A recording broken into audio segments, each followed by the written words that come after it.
time. This is panel discussion 2189, B.O.L.D, Faith Government Partnerships to Reduce Cardiovascular Health.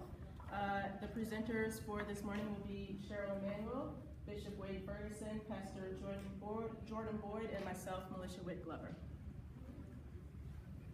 I'd like to say good morning. I'm Cheryl Emanuel. I work for Mecklenburg County Public Health Department in Charlotte, North Carolina.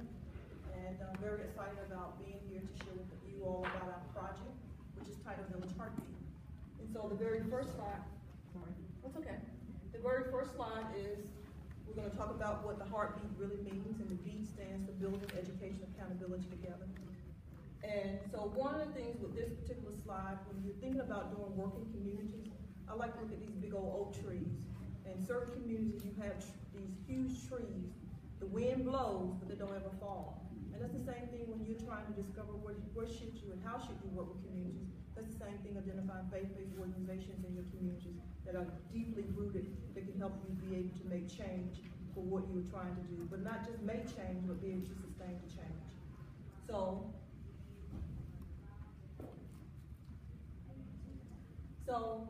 part of our project in Charlotte, North Carolina, is really geared around what we know, what data actually indicates. And so we're driving an initiative that we believe is about our health, it's about our priority, it's about our zip codes, it's about our communities, but it's also about our voices to make those changes in our community. So we believe in Village Heartbeat that we are one body with many parts.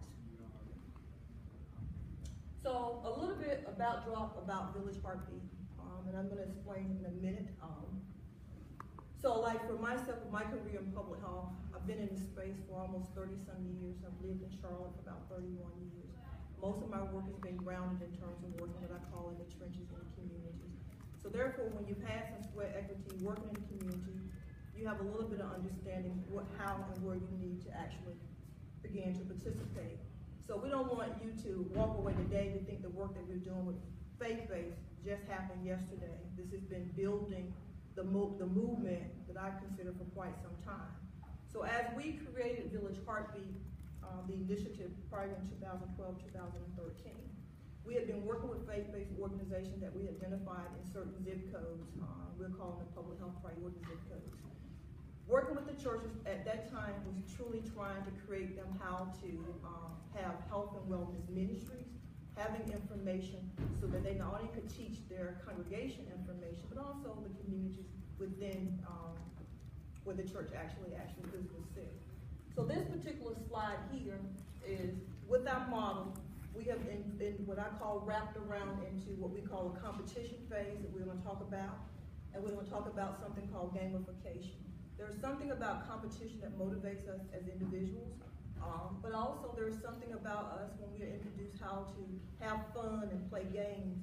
It really can begin to look at how it changes our behaviors. And of course, when you're working with communities, you also got to understand that every community, there are trusted leaders and there are gatekeepers. And so often when we have projects, we only think about what we want to do for communities, and we have to change our mindset to see what we can do with communities and faith-based organizations together. So our initiative is truly about leaving something behind. And so truly with our project, we currently have both African-American congregations and a few members of the Hispanic congregations participating with us. So a little bit about Village Heartbeat, how we're divided up. We'd like to say that with the competition phase, we run it for 16 weeks. And it's a 10-month overall project, but with the 16 weeks, we are recruiting faith-based organizations that want to participate. And each church is required to identify 10 members on the team. They get an opportunity to have 4 alternates. And so in essence, we're running it almost like a playoff. And I like to think like a basketball team, a playoff, but you're running it in perspective in terms of your health. So every individual have to self-identify that they have a risk factor around cardiovascular disease. And so at the beginning of the competition challenge, we have community partners that are a part of our stakeholders team. And each participant, Novant Health currently has been one major stakeholders for us. And all those participants get their biometrics on the front end of the 16 weeks competition. So when you see here preseason, we're recruiting, we're setting up the competition rules, and then the competition playoff starts in January every year. And we intentionally start the playoff around Martin Luther King's kickoff. That's intentional to introduce us to be a part of our community, which is a larger movement around the MLK parade. But it also is a way for those teams to celebrate. And what we've learned, people live in our community but never even participated in MLK parade. And now currently we have the largest groups in the faith-based parade. This year we had over 600 members participating in the parade with our team. And then of course the postseason, at the end, they go back and they run, get their biometrics at the end of the event. And I'll share a little bit more about the competition maybe towards the end. So that's one model that we have with Village Heartbeat, but the model we want to talk about today is the B.O.L.D component of the model. And B.O.L.D is Building Opportunity Leadership Development. And this is a way that I have learned working with county government for years, how to begin to teach my faith-based, an opportunity, how they become vendors, vested business partner for government. And so, but for the very first time in history, we're going to talk about that in just a moment. Our county government in 2017 will, for the very first time, took an opportunity to do an investment with 5 of the faith-based organizations that we currently have in the network. And these 5 faith-based organizations are creating what we call these resource hubs inside our communities. And the pastors are going to talk about their resource hubs in just a moment. So starting with Village Heartbeat, we actually had 7 churches starting in 2014. And so this is pretty much with the competition challenge component, the 16 weeks component. So we grew it from 7 to 2016 to 28. And this current fiscal year, 2017, we have 49 churches competing. And so we're down to the 10 weeks. At the end of the competition, they get to celebrate what we call a red carpet Heart of Champion Gala. And at a moment you get a chance, hopefully, to go to the website and you can learn all the components that's built into the challenge. And we've been able, so far, it doesn't cost the participants any money to participate in the activities. And we're mobilizing our faith-based organizations to run these activities and how to run physical activities and the events with other community partners like the Y. So I'm going to just talk to you a little bit about some of the data that we've seen with Village Heartbeat for the past couple of years, just to get an idea of the impact of the program. These are data from the 2015-2016 year. There were 17 churches that were participating in the competition at that point. And again, I think it's important to emphasize each one of the churches, because of logistics and costs, we had them limited to just 10 participants who were on the competition team. That is not representative of the number of people that were reached by the program. That's the number of people that we collected data for. And so 2015-2016, we collected data on 170 people, and you can see here the weight changes. So average weight change was just under 5 pounds. Reductions in systolic and diastolic blood pressure, and then reductions in hemoglobin A1C, meaning people were doing a better job of controlling their blood sugar. So this was pre-post results after a 16-week competition. This was the 2016-2017 data. So we increased to 28 churches, 280 participants competing, and you can see we saw similar results. I think what's important to note here is we did pre-post statistical analysis, so we did t-tests to look at pre-post changes, and all of these changes were statistically significant, and which is really important, because for those of you that do research, you know we have a hard time seeing these kinds of results with what we're doing. And so this 16-week program has made some really important changes in terms of chronic disease reduction. This is just kind of a summary to show you for all of the people that participated, 68% of the people lost weight, 56 and 52% reduced blood pressure, systolic and diastolic, 60% of people reduced their hemoglobin A1C. And overall, out of the 265 participants that were engaged in the program and had complete pre and post data, 95% of them showed improvement in at least one of these chronic disease areas, which again is important when you think about a public health impact and how we can begin to reduce and prevent chronic disease. You see that we're making a difference here. And Cheryl has mentioned the program has continued to grow, and here's where we are in 2017, 2018, and we are just getting ready to collect the post data for this season. So, I was fortunate, I think last week I did a presentation with Dr. Wick Glover. We did a webinar, and the question came up, how do you reach hard-to-reach populations? And so I created this one particular slide in terms of building relationships. I think it's very important when you're working with churches that you, as individuals, you have to understand whether you're comfortable or whether you're uncomfortable. You have to understand the lay of the land, what's the turfism, what's your intimidation factors. But also you got to do some understanding with your own self as an individual. What strengths do you bring to the table? What challenges do you bring to the table?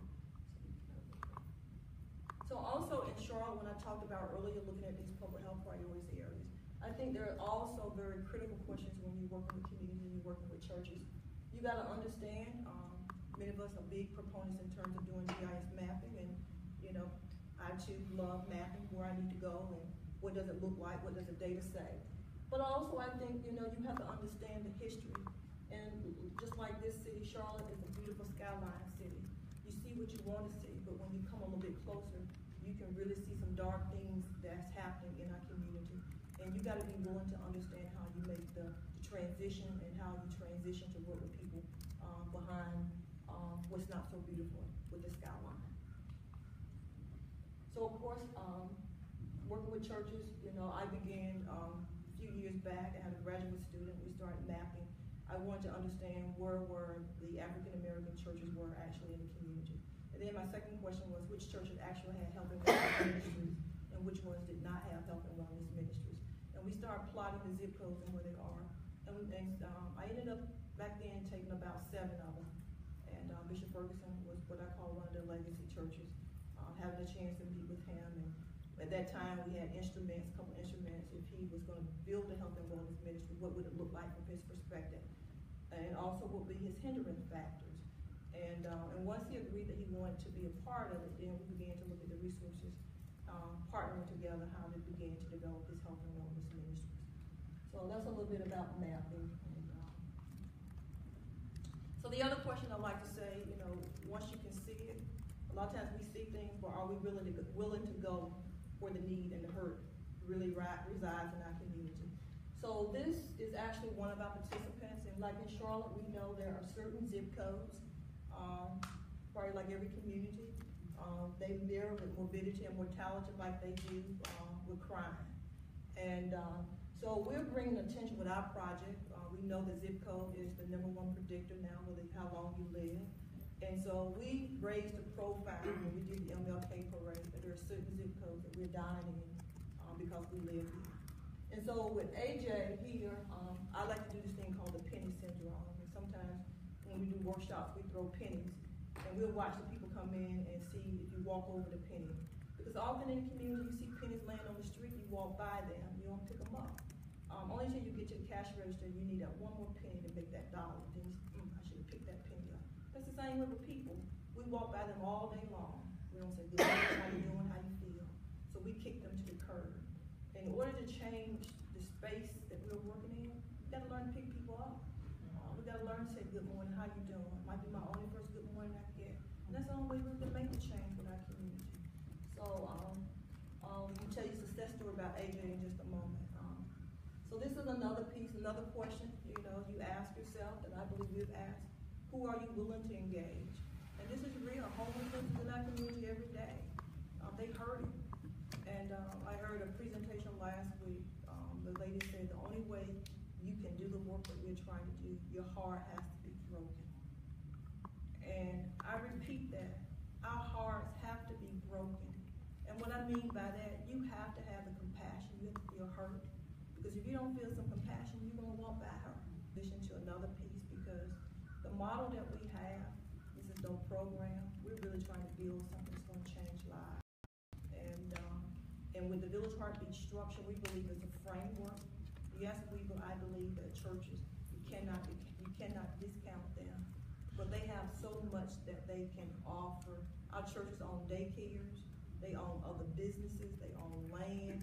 So you have to figure out where you come in and you hook with the bigger plan in terms of working with them. And then skills that we have we have to help transfer them to say, do you have with your business model, do you have health as a part of your business plan?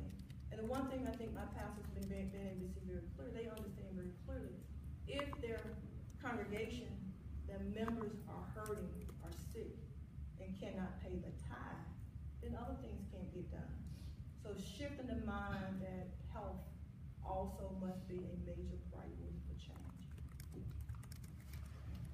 So this is one of my favorite ones. This is the next time moving to the transition with Pastor Board, how we've gotten to the other component of the model that we have, which is the B.O.L.D component of Village Heartbeat. I've been pastoring now at my church for 4 years as of last month, and I'm told that a exercise program was started before I came. It exists today that averaged somewhere between 6 and 10 people. But because of a partnership with the county, every Tuesday and Thursday, now over 60 people are exercising to not just live long, but live well. I hope that you will continue to find what the Village Heartbeat and the American Heart Association is doing to be important on your agendas, both as a government and individuals. I hope that you will understand that you have a responsibility to the people who are of the least and the weakest in this community. And that when God asks you, why are you sitting in the seat that you're sitting in, that control the purse strings to be able to provide health care and opportunities for people who are the least and the weakest in this community, a political answer may not be acceptable. So just a little bit backdrop before Pastor Boyd probably makes comments. I'm a little bit different working in the space of public health. I'm a visionary. I believe in movement. And sometimes it can be for you, and sometimes it can be risky for you. And that's again those questions deciding who you are and what change you can actually do with the skills that you have. And I understand, once I can learn my own system, every system got loopholes. But often we don't teach back our community how they can benefit from government systems. I could never have gone or taken them to government, one or two of us. But we've learned how to organize and learn what the gaps are. And I can sit back and I can be comfortable enough in my own spirit if one day my own employee say, well, they don't want me anymore. I'm okay. I got at least probably more than 65 churches. I now can go to and ask for shelter and ask for food. But we have to do the right thing. So I'll bring Pastor Boyd on. Maybe this is the model here that we're going to talk, but a little bit about.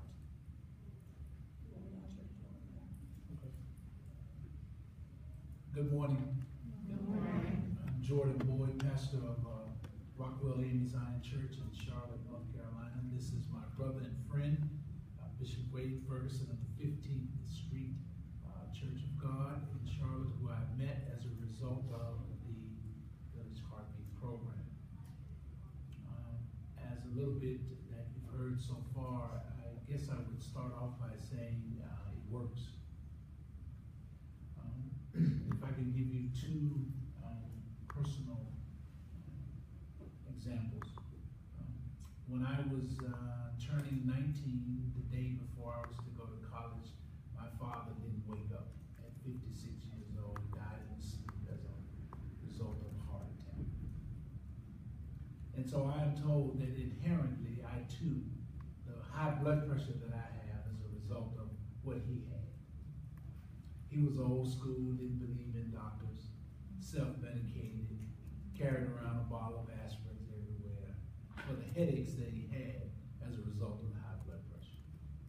In fact, he took so many, it ate the stomach lining of his stomach. He had internal bleeding. This past Tuesday, this week, we buried my wife's sister at 51 years of age heart attack. On her birth certificate, it said cardiac arrest, and on the second line is a secondary cause, type 2 diabetes. She was not part of the Village Heartbeat program. In fact, as a family unit, we were kind of disconnected. But sadly, that is the story that plays out so often in our communities. What has happened through Cheryl and her vision is that she has recognized that on every Sunday morning, guess where the most of us are? Even if you didn't grow up in church, somebody in your family is in church. It is a logistical gold mine to mine for people and resources, for data, for scientists, for doctors, hospitals, to understand how to reach people who sometimes are not going to go to the doctors. That sometimes you have to take the mountain to mine. And as a result of her vision, she has brought to the churches a partnership with government and faith-based communities in a way through resources, because to my lack of knowledge, I did not know that government funded so many nonprofits. Guess what churches are? Nonprofits. This is unique in that the county has stepped out in Mecklenburg County and is actually funding the churches directly. Not our CDCs, but the churches. And Militia is pointing to, she's a researcher, and she's helped us to understand that the kind of results that are being seen are above the scale that is being done throughout the nation when it comes to trying to move the needle on health and wellness. Because of Cheryl and the funds that we've been able to partner with through the county, we had land, our church has land. With that land, we have partnered with the association in the community to have a community garden.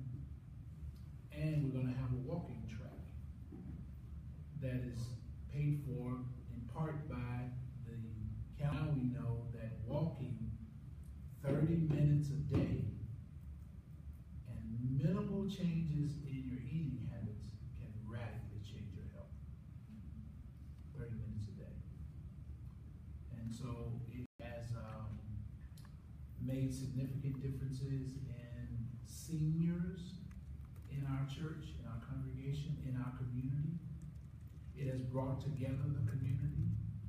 The exercise programs are done by a professional that teaches the class. People from all over the community come to the programs. And I don't know if it's sure, one of the things you may want to incorporate is some of the personal testimonies of people who have lost weight and just, gotten off medication. I have a man 76 years old, walks 5 miles a day, and the doctor last 6 months ago took him off his blood pressure medication at 76. The church provides the support, the opportunity, the encouragement, and access to a resource that other entities do not provide. And so if you're thinking about engaging the community, I would encourage you to start with the church. And then the other opportunity to get a pastor like you, like Pastor Boyd is AME Zion. His bishop likes me. So that means that the 200 and some churches, so the bishop says and Pastor Boyd says, then you have access and they come. And so that's your scalability, is when you can mobilize. Also, I want to say it is about networking. We talk about networking outside of our communities and outside of the structure of the church and that kind of thing. but networking within church, within the church community, within the families is important. And the other thing is engagement.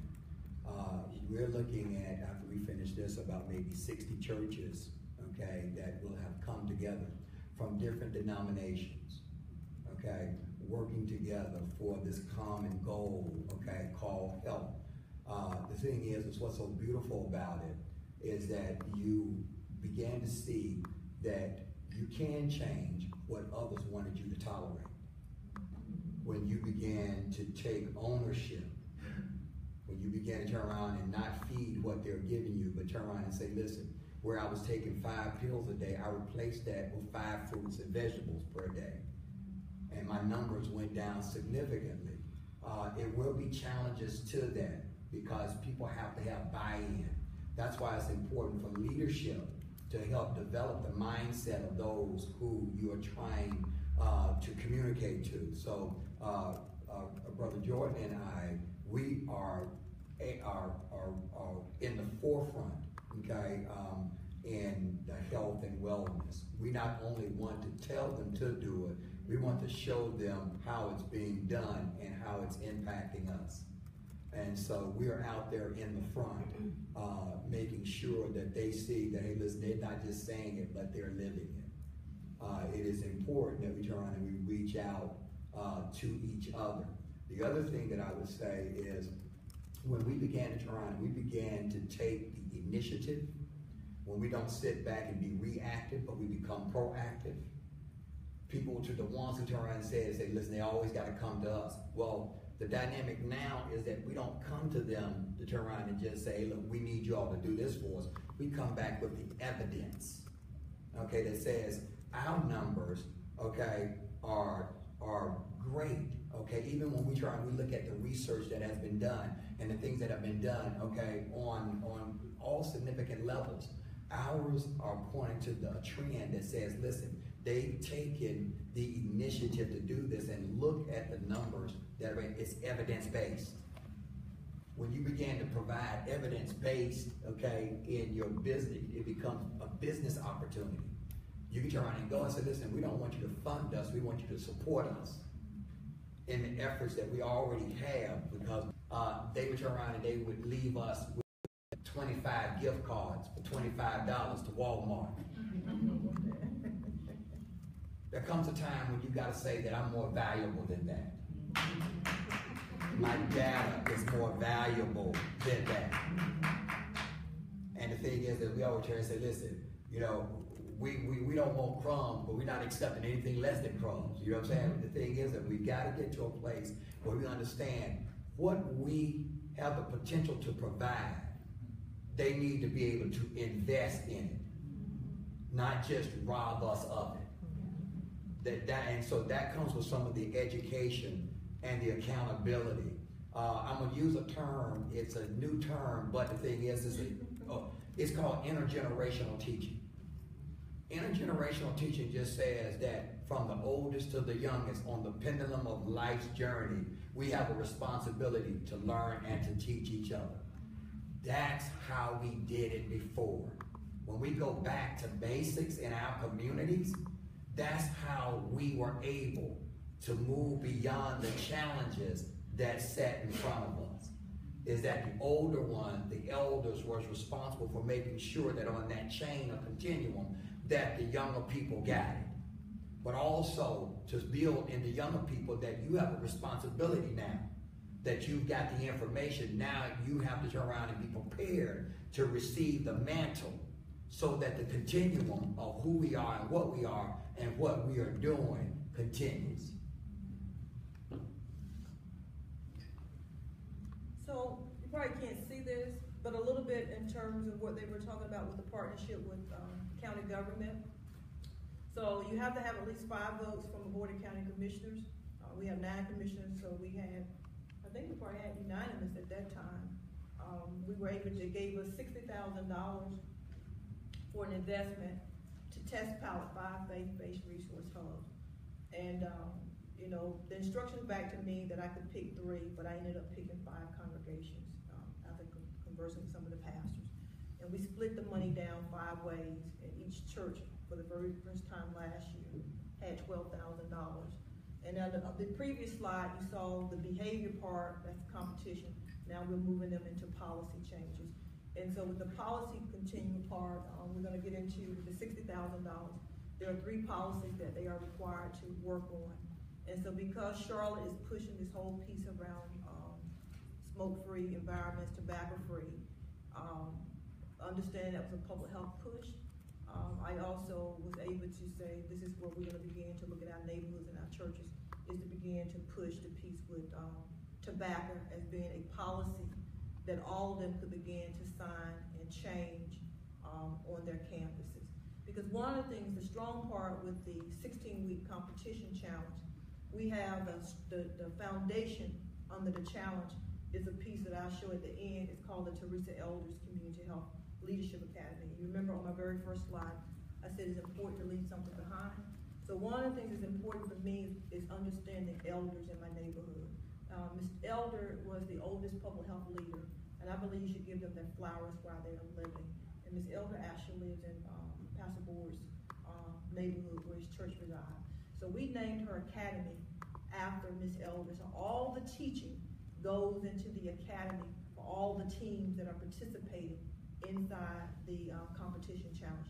They're on a point system, so there are certain classes they have to attend to be a part of the competition challenge. Melissa, you can move that.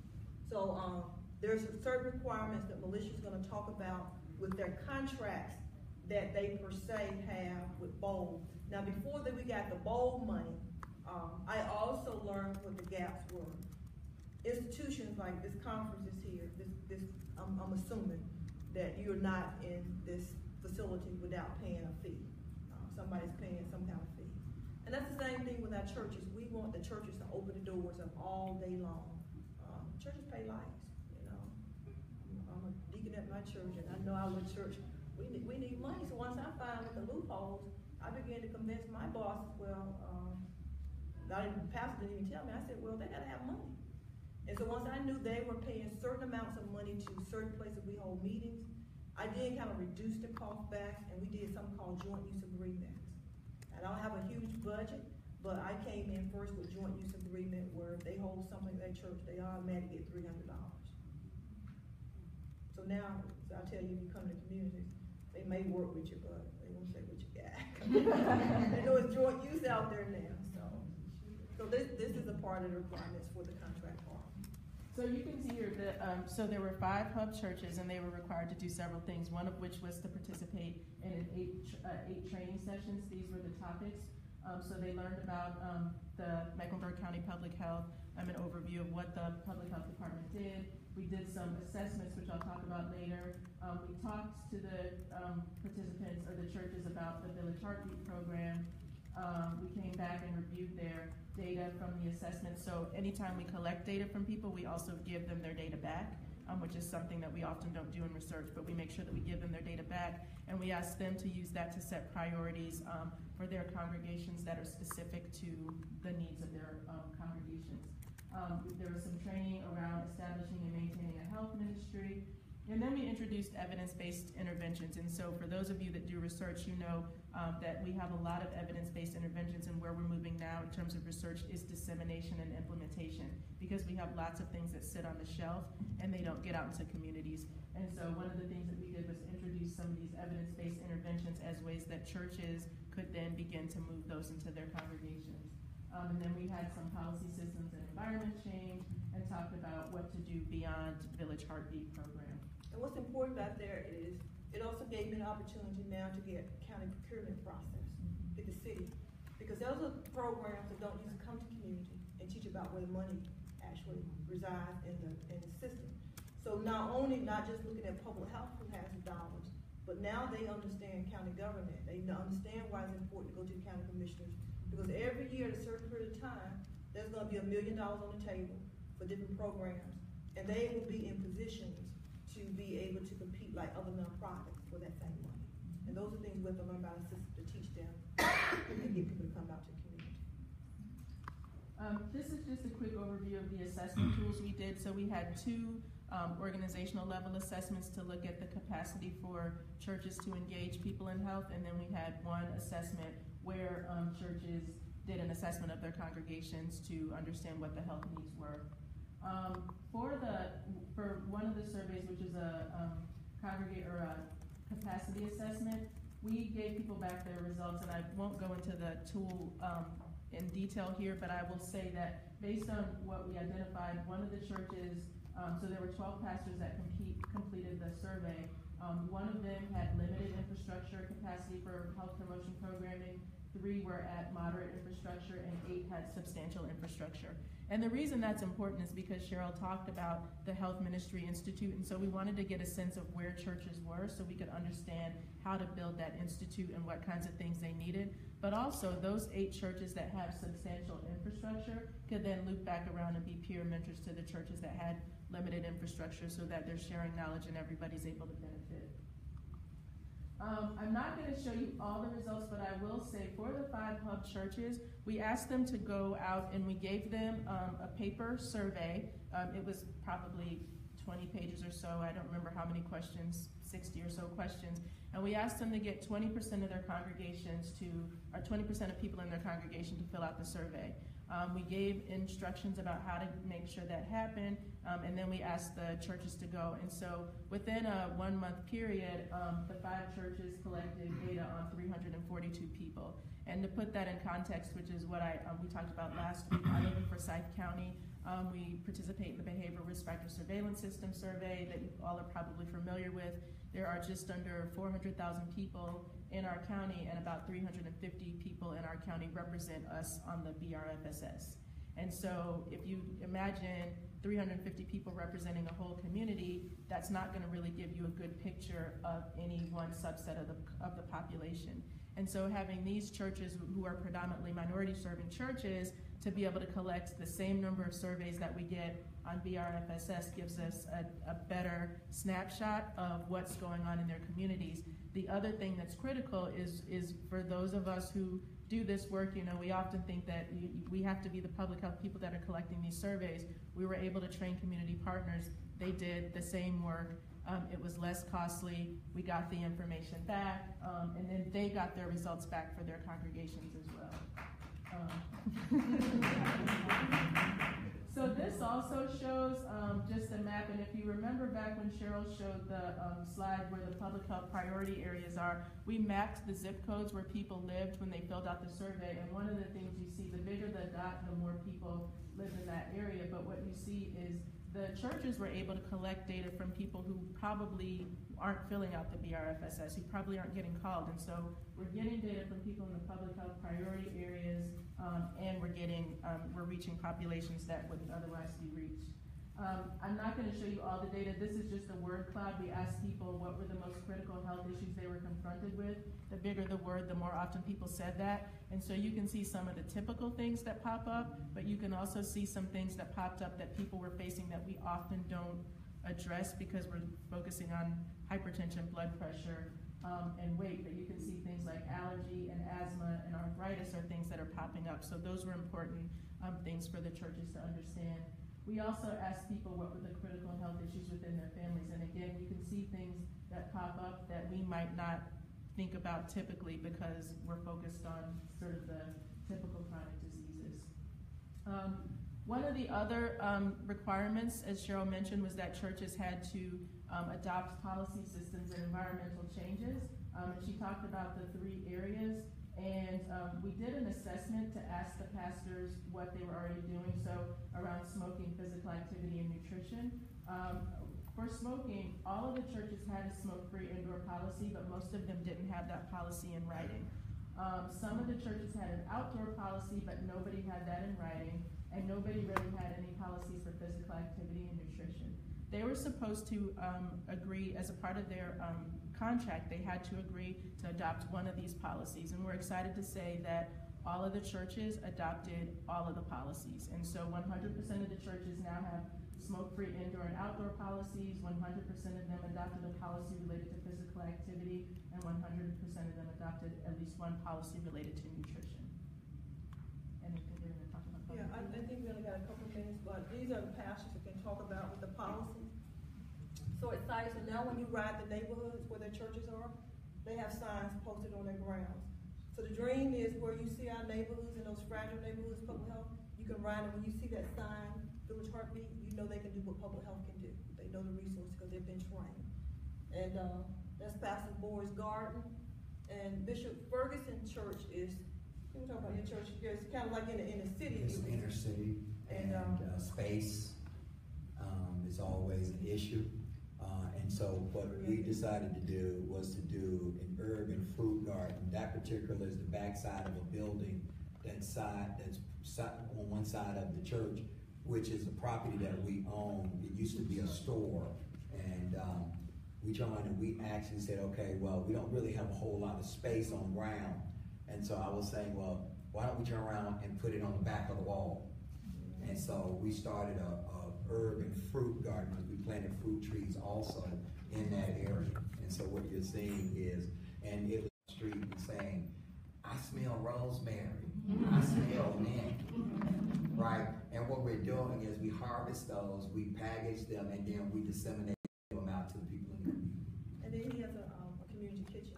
Which we cook with the herbs also. So we are almost out of time. Yeah, I just wanted to share real briefly, this part is what we call the innovation of Village Heartbeat. We believe health is a shared value. We're creating the policies and systems changing. We're investing money back in the 16-week challenge that everybody wants to know about. So this piece here with Village Heartbeat, and I hope you'll get a chance to put it in your search, Village Heartbeat, and it'll come up and you'll see the website. But what's unique about doing the competition challenge, they have so many activities that's flooded into 16 weeks. So this past Saturday, we do something called Field Day. And so all 49 teams come out that's participating, and we do old-fashioned field day. But one of the major policies that we're moving now, we know that we need to teach us how to understand CPR, first aid. So this is American Heart Association with the mannequins on Saturday. So if you go to the website, you'll see the video. So we did the women first on the ground, and we have the men and the younger generation learning how to save lives. So we're excited about that part. I think that's it, right? And so this is the last slide. I know the pastors don't want to make final comments, but they always telling me keep the vision plain. And there are just certain things that you got to understand to do the work.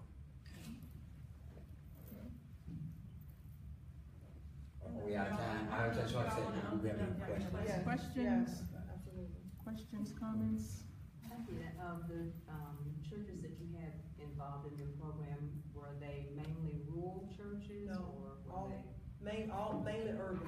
mainly Charlotte. urban? Okay. So when we first started, because Mecklenburg County encompassed both the city, but we realized our focus became mainly on the zip codes. We don't turn any churches away because there's certain smaller townships that we've also included churches as a part of, but the central focus has been where they are inside the zip codes. Were most of your congregants in residents of the city, or do they live outside of the city and worship with you? I think it's both. Is the percent? Because my experience in Cincinnati is that we have a larger percentage of people that don't live in the neighborhood. Yeah, it's more in the neighborhood. In my particular case, it's more in the neighborhood. Okay.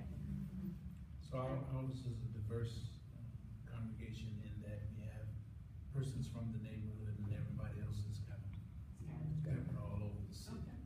Yeah.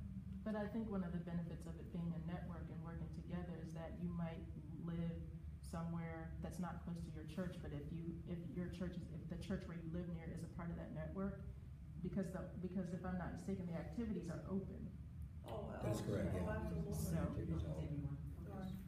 I'll tell you about that in a minute. Yes, my question is, I really appreciate this because this is probably the first in the making. And I got my master's at Duke University pertaining to management and clinical informatics. And by looking at the data for African American in this country, in terms of health, it's bad. It's about 50% heart disease, vascular disease, diabetes is through the roof. So, and we're dying at a very high rate compared to other races, and we're not keeping up in terms of having more Black people being born. So we're not doing well at all. And my question is, though, how long have you been doing? Because I came in a few minutes behind. So how long have you been doing this? Well, the church work has been going on now for at least a decade. But Village Heartbeat, we incorporated the framework in 2012, 2013. And when we added the competition component to it, that changed the whole trajectory of this thing with competition motivates us. The guy that you saw with the penny syndrome, when you go to the website, you will see all kinds of testimonies. AJ weighed 444 pounds. AJ's down now 210 pounds. He can run up the steps, all of the way. And what's unique about Village Heartbeat, we don't run it. I tell them this is not a big or loser contest. This is something that we work on for a lifetime. So when the competition ends, our hardest champion gala is next. It's in a couple weeks. It's May the 18th. So at the end of the 16-week challenge, we do a red carpet gala. And I use the word red carpet because some of us get a chance to dress up and go, but many of our participants don't have that experience. So I want them to be able to feel like they're that queen and they're that king. And so we literally create a red carpet experience. The pastor walks them down that red carpet. And we crown a first, second, and third place champion church team. But then we're crunching the numbers because they're on the point system. Who's improved the best on those biometrics. And it's been phenomenal. So it's taken AJ 3 years to get the pounds off. But the village is the accountability. So like when they come in on the front end of the competition, they have to fill out they got a lot of forms they have to fill out. So the forms helps me to understand how many people in the challenge do not have primary care physicians, who don't, are they technology or not technology? So there's a whole list of questions that we now know about each team, what that team is made up with those 10. And it's our job now to set that academy so that they can succeed and we check in with them. So like this time, I think we got like 60 some that are pre-diabetic. So we met Saturday for field day. My speech was everybody should turn those pre-diabetics numbers down by the time we get to post. Because they can go to the Y-free, I got access to them to Park and Rec. But the beauty of it is that the churches, the pastors, them have created sustainable programs. So when you go to the calendar, you see a calendar. So we can tell the Hispanic church, Monday through Friday, Zumba. Our African American churches, line dances. My seniors can do every line dance. I was trying to do something Saturday, they told me to sit down because my feet was out of sequence with them.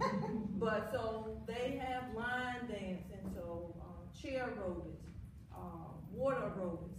So that's a little bit about. So in the 6 years, it's to keep coming back and the changes begin to see where the changes are taking place. Yeah. We have time for like maybe one more question. Okay. I'll tell her back there too. I asked her. This is really amazing. I'm wondering if you have any plans to expand, or if you're already doing mental health work as part of your intervention, since there's a lot of research that shows that stress can have downstream effects in terms of cardiovascular effects, and some of these cardiovascular diseases can begin as early as like your 20s. We just open it up. That's what they're interested in. Again, the framework can shift to wherever they want to do. So last Friday, the pastor them introduced what they call the faith-based health institutes.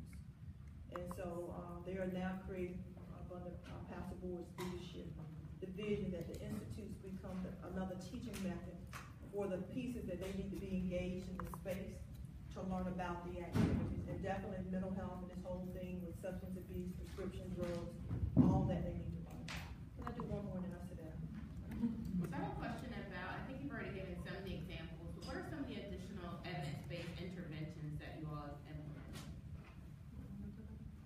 So we have talked about incorporating physical activity breaks into, I don't know who asked the questions on, but how to incorporating physical activity breaks into what they're doing.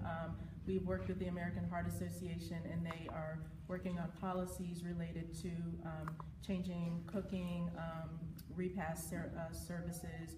We have introduced the diabetes prevention program as a strategy. That's an evidence-based strategy. So we talked about those kinds of programs. Dietary approaches to stop hypertension is another program that we've talked to them about. Some of them are that the churches would be a resource and a space for somebody to deliver the program. Some of them are things they can do themselves.